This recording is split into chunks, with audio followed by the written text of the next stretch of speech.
తమిళనాడులో బీజేపీ ప్రభుత్వం రాబోతోందని ఆ పార్టీ సీనియర్ నేత ఎన్వీఎస్ ప్రభాకర్ జోష్యం చెప్పారు.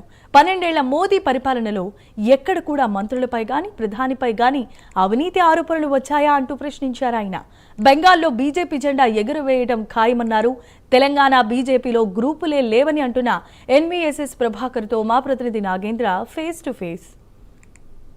రిలీజ్ అయ్యేటటువంటి 5 రాష్ట్రాల ఎన్నికల ఫలితాలకు సంబంధించి అదేవిధంగా ఆ 5 రాష్ట్రాల ఎన్నికల్లో ముమ్మరంగా ప్రచారం చేసినటువంటి తెలంగాణ సీనియర్ బీజేపీకి సంబంధించినటువంటి సీనియర్ నేత అదేవిధంగా మాజీ ఎమ్మెల్యే తెలంగాణ బీజేపీ ఉపాధ్యక్షులైనటువంటి ప్రస్తుతం ఎన్వీఎస్ ప్రభాకర్ మనతో పాటు ఉన్నారు. మాట్లాడించే ప్రయత్నం చేద్దాం.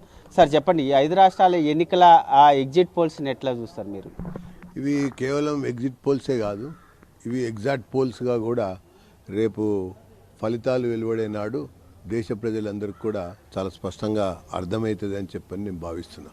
ప్రజలలో ఒక రకమైనటువంటి బలమైనటువంటి ఒక విశ్వాసము నరేంద్ర మోడీ గారి పట్ల, వారి ప్రభుత్వం పట్ల ప్రజలలో ఏర్పడుతూ ఉన్నది.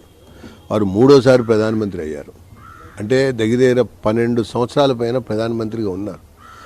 ఒక్క మంత్రి పైన కానీ, లేకుంటే ప్రధానమంత్రి పైన కానీ, లేదా బీజేపీ పాలిత రాష్ట్రాల్లో ఉన్నటువంటి ముఖ్యమంత్రుల పైన కానీ కనీసం నామమాత్రానికి కూడా ఒక అవినీతి ఆరోపణ లేనటువంటి ఒక ప్రభుత్వ పాలన అందిస్తున్నటువంటి party Bharatiya Janata Party. First point.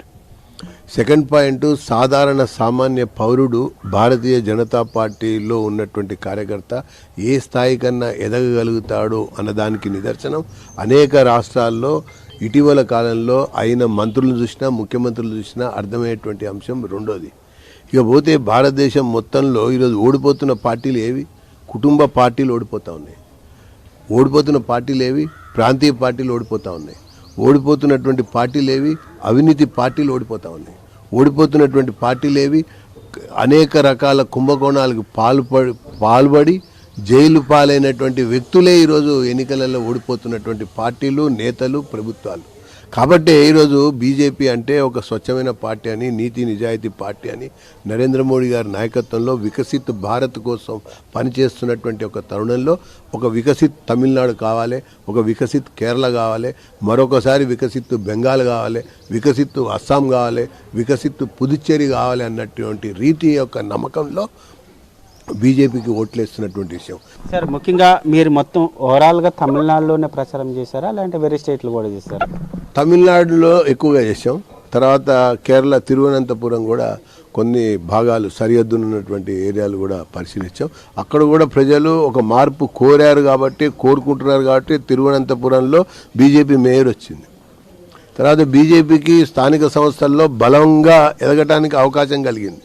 ఈరోజు ప్రతి ఒక్కరు కూడా ఆలోచిస్తున్నటువంటి విషయం ఇదే. మీరు తిరిగినటువంటి నియోజకవర్గాలు దాదాపు ఎన్ని ఉంటాయి? ఆ నియోజకవర్గాల్లో ఫలితాలు ఎలా ఉండబోతున్నాయి? ఖచ్చితంగా ఫలితాలు బీజేపీకి అనుకూలంగా, ఏడీఎంకి అనుకూలంగా వస్తాయని మేము భావిస్తున్నాం.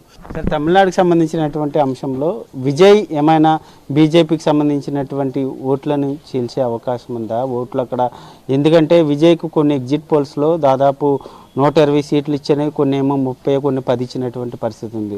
ఆ పార్టీకి సంబంధించిన ప్రభావం ఏమన్నా బీజేపీ మీద ఉందా? ఇప్పుడు తమిళనాడు రాష్ట్రంలో సినీ హీరోలుగా చాలామందికి పేరు ప్రఖ్యాతులు ఉన్నాయి. కానీ రాజకీయాల్లో సక్సెస్ అయినటువంటి నాయకులు ఎవరు అంటే ఎంజీఆర్ను జయలలిత మాత్రమే సినీ హీరోలు రాజకీయాల్లో సక్సెస్ అయిన వాళ్ళు. మిగతా వాళ్ళు రజనీకాంత్ గారు ప్రకటించి విరమించుకున్నారు, కమల్ హాసన్ గారు పెట్టి భంగపడ్డారు, ప్రకాష్ రాజ్ గారు పెట్టి పారిపోయారు. మరి విజయ్ గారికి ఉన్నటువంటి ఫాలోయింగ్ వేరు, వారికి ఉన్నటువంటి ఒక ఆలోచన వేరు, వారికి ఉన్నటువంటి ఒక సర్కిల్ వేరు, దాంతోపాటు ఉన్న చరిష్మా కూడా వేరు. మరి ఏ మేరకు ఆయన ఓటు చీలుస్తాడు అనేది కనుక మనం ఎదురు చూస్తే ఆయనకు ఉన్న సమయం చాలా తక్కువ సమయంలో డిఎంకే యొక్క ఓటు ఎక్కువ చీల్చే అవకాశం ఉన్నదని చెప్పని నేను భావిస్తున్నాను. సార్, మీరు ప్రచారం చేసినటువంటి నియోజకవర్గాలు వాటి పేర్లు? విల్వన్కోడ్ ఒకటి, సాతూర్ ఒకటి, అటనే పద్మనాభపురం ఒకటి, శంకరన్ గోవిల్ ఒకటి, తర్వాత తెన్కాశి ఒకటి. అన్ని చోట్ల కూడా ఏడీఎంకే బీజేపీ కలిసి పోటీ చేస్తూ ఉన్నది. చాలామంది తెలుగు వాళ్ళు కూడా అక్కడ ఉన్నటువంటి ఒక సందర్భాలు ఉన్నాయి. సో అలయన్స్ కాబట్టి మేము వాళ్ళకి, వాళ్ళు మాకు అన్నటువంటి రీతిలో ప్రచార కార్యక్రమం, ప్రచార సరళి జరిగింది. తప్పకుండా మేము ఆశిస్తున్నాం. నాగర్కోయిల్లో ప్రధానమంత్రి పర్యటనకి వచ్చినప్పుడు అక్కడ రోడ్ షో చేసినప్పుడు వచ్చిన జన స్పందన చూస్తే ఆశ్చర్యం అనిపించింది. ఆ స్థాయిలో జనం వచ్చారు. సార్, ఫైనల్గా తెలంగాణ రాష్ట్రానికి మోడీ రాబోతున్నారు. ఆ మోడీ పర్యటనని తెలంగాణ బీజేపీ నేతలు ఏ విధంగా ఉపయోగించుకోబోతున్నారు? ఈ మోడీ పర్యటనతో ఆయన తెలంగాణ రాష్ట్ర పార్టీలో ఉన్నటువంటి అంతర్గత విభేదాలకి చెక్ పడుతుందంటారా?